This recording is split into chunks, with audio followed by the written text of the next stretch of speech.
And what happens in the Eucharist is that God presents to us the way in which, the fact that, rather, he took the worst thing that we could have done and made it the means of our salvation.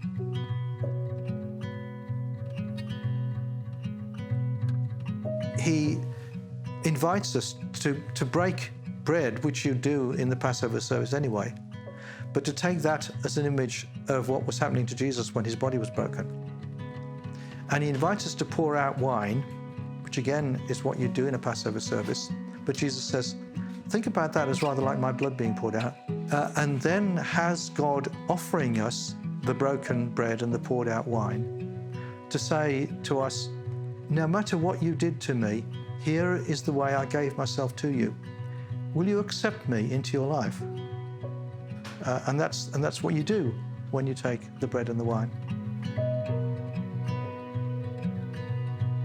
Well, Mark went to Billy Graham's funeral 10 days or so ago, whatever it is now. Mark said the best thing about the service was the testimony by Billy Graham's daughter Ruth. She talked about the fact that she'd been divorced twice. And she said, if feeling that you fail your father is tough, feeling that you fail your father when he's Billy Graham.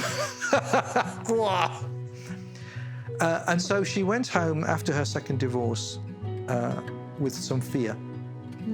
And her dad opened the door and he put his arms around her. And that's what God does to us in the Eucharist. That God, there we come as failures, and there we come with God reminding us in these material things. That's the point. It's not just talk, it's a thing. And somebody gives it to you with their hands, and you take it with your hands, and you put it into your mouth, and it goes into your body. And the whole thing embodies, in a bodily way,